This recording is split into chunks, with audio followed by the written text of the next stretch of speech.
All right, we're back. We're back. And we're back.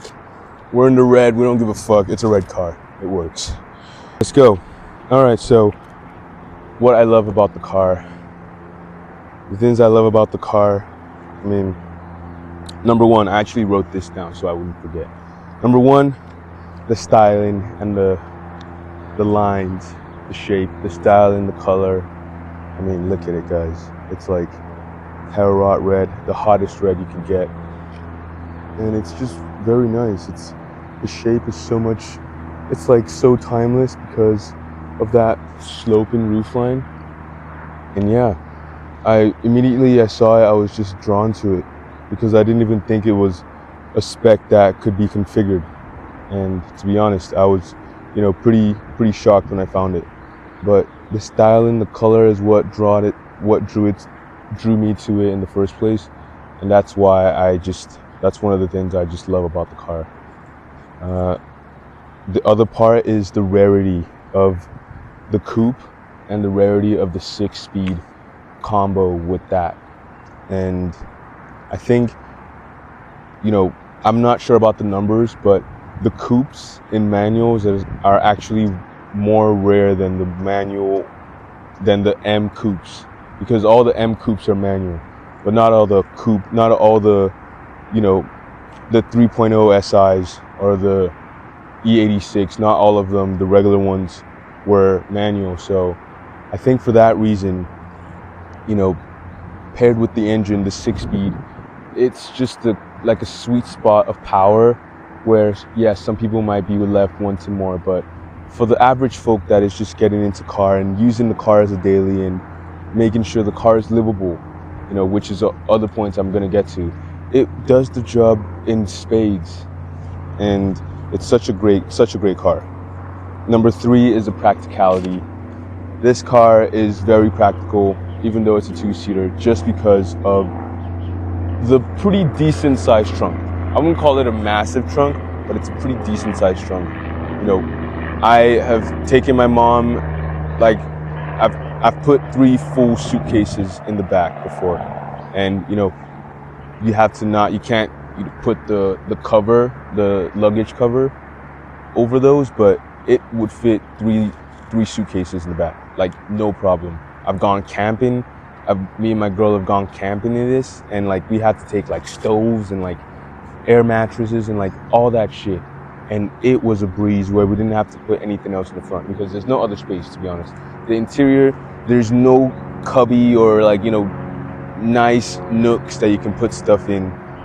I'm not trying to jump the gun here, but the practicality of the car overall is pretty good. And it's actually better compared to the M coupes because I'm not sure what is in the back of the M coupes, but it has this extra section of trunk that is taken up by this weird little little shit. But let me know if any of you know what it is in the comments below.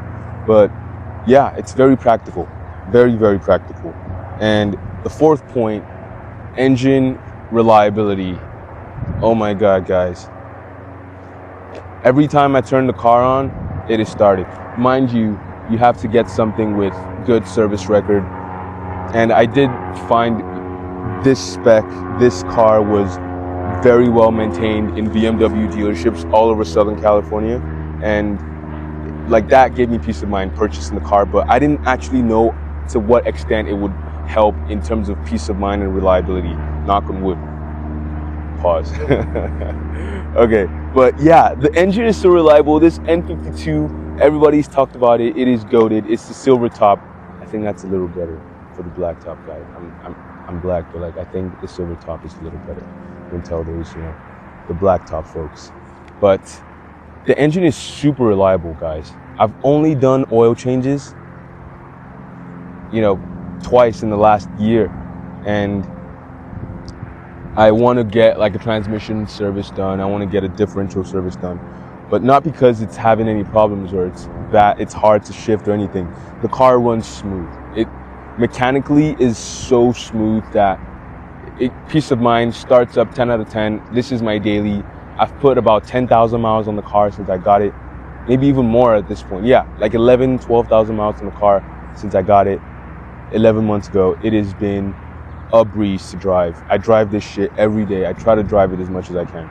And the engine has been fantastic, reliable, and absolutely a gem. A gem. You know, and the last thing I love about the car is the driving experience, guys. I love driving this car. Like I said in the previous points, I just absolutely adore driving this car. It is so connected to the road.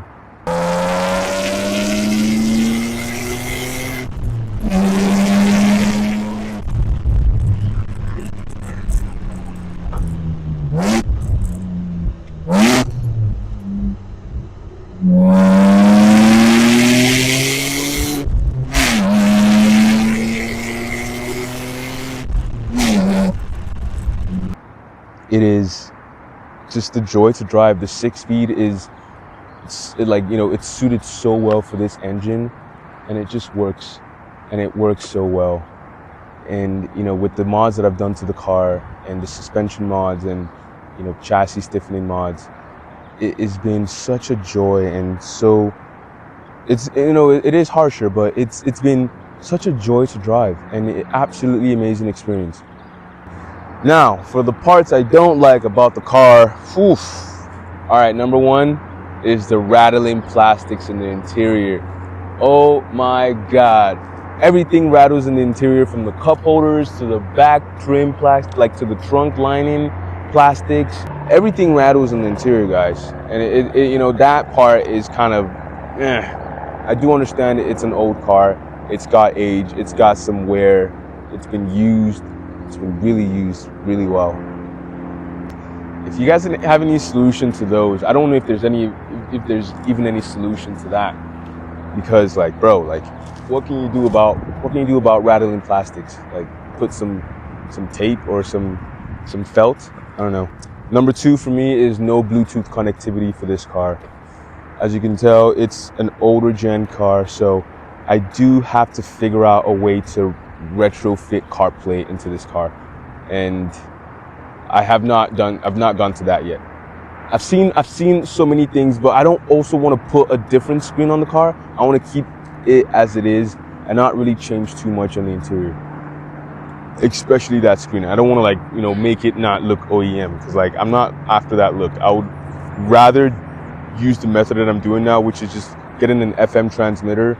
Sure, you get some staticky at the highest volume, but honestly, it works very fine. Crisp stations is very good.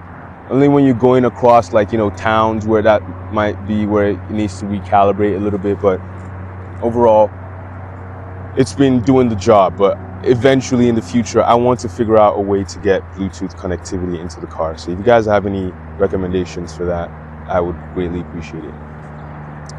Another point that I hate about the car is the harsh suspension over rough road. Now, I get it. This is a double-edged sword, right? It's a conundrum, like as they say.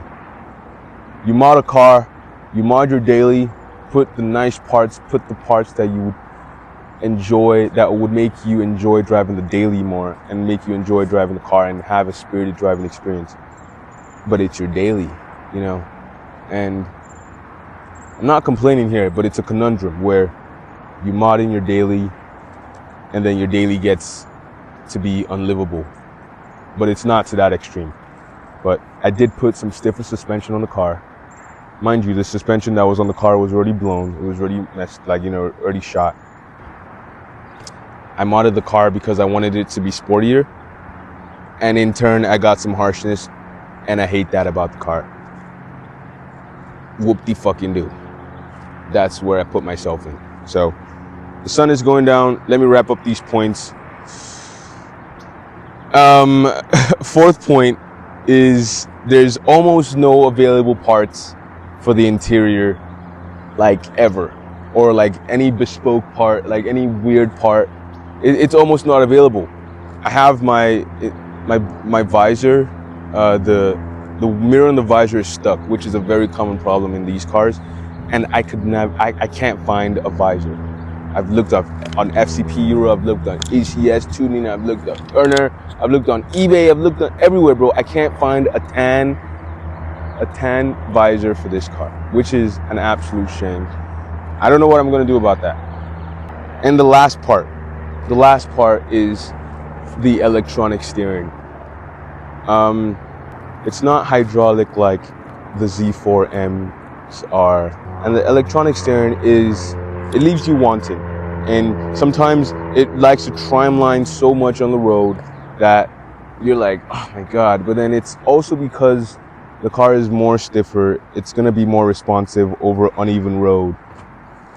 So, you know, that's just, I've read in forums that the electronic steering is, you know, leaves you wanting.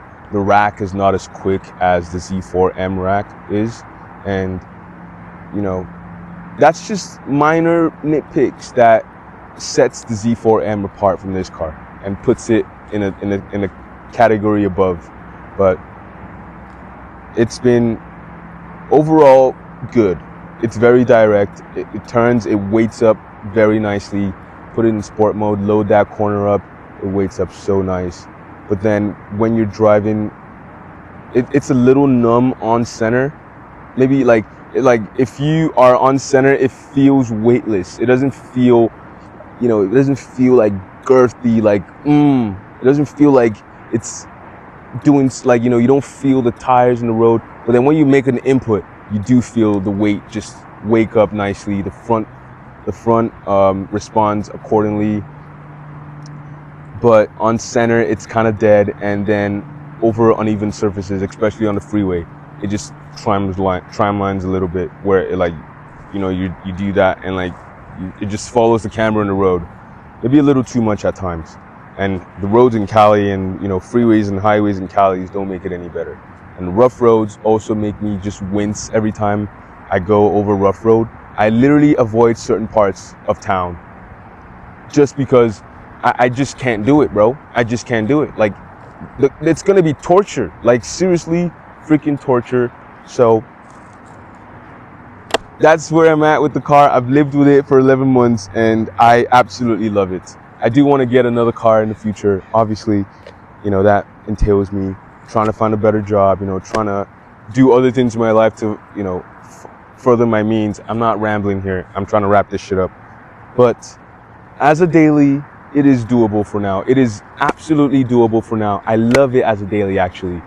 Not doable, it is fantastic as a daily. And the only reasons why I would want to get another daily would just be for comfort and for an automatic. And that's it. So with that being said, thank you guys for listening to the video. Cars are coming, and I will see you guys in the next one. Peace.